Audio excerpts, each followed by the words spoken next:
just to give you the current situation. I am about to land sa Hague.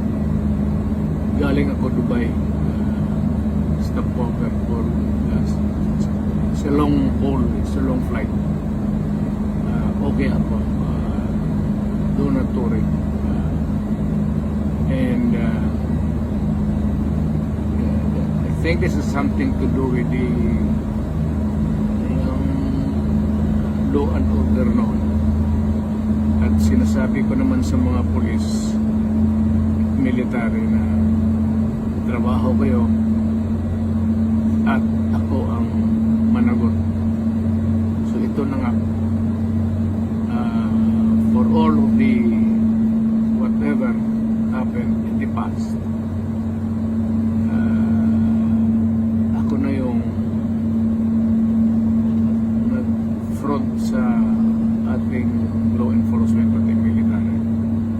Sinabi ko na I will protect you and I will, ako ang managot sa lahat. This will be a long legal proceedings